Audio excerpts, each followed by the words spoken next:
पाहुयात पुढची बातमी। बारामती विधानसभा पोटनिवडणुकीच्या रणधुमाळीत अखेर मोठा पेच सुटला। उपमुख्यमंत्री सुनेत्र पवार यांच्या विरोधात शड्डू ठोकणाऱ्या काँग्रेसनं अखेर या निवडणुकीतून माघार घेतली आहे। काँग्रेसच्या या निर्णयाचं राष्ट्रवादी काँग्रेसचे प्रदेशाध्यक्ष सुनील तटकरे यांनी स्वागत केले। मात्र तरीही बारामतीची निवडणूक बिनविरोध होणार नाहीये, कारण निवडणुकीच्या रिंगणात 23 उमेदवार अद्याप आहेत। पाहूया।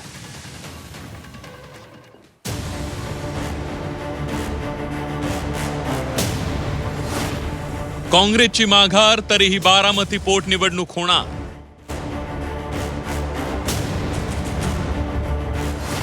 बिनविरोध निवडणुकीचे प्रयत्न अयशस्वी।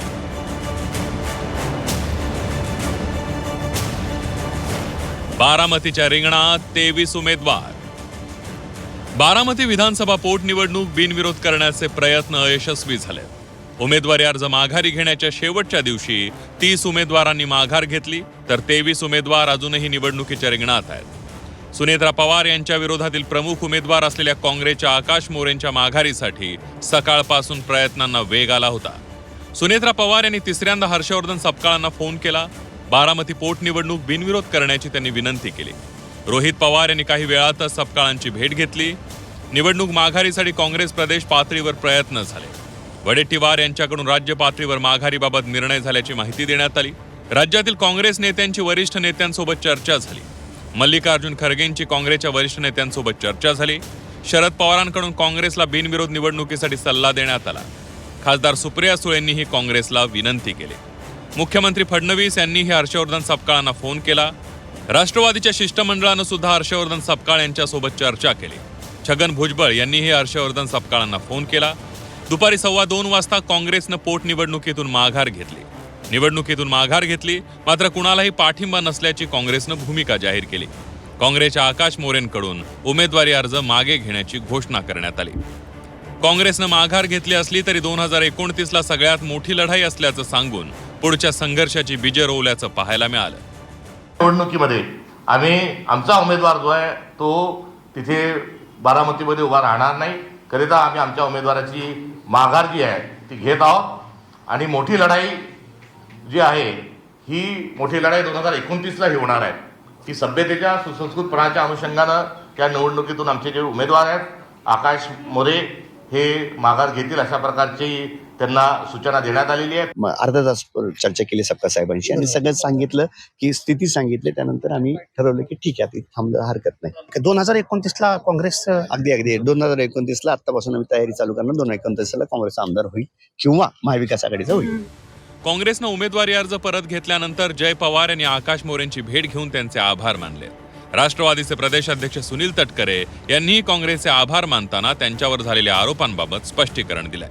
काँग्रेस आणि राष्ट्रवादी पण एकत्र होते तेव्हा पण दादा म्हणजे आपली सरकार होती, आता महायुतीची सरकार आहे। पण मला वाटतंय की सगळ्याच पक्षातल्या वरिष्ठांनी चांगला निर्णय घेतला।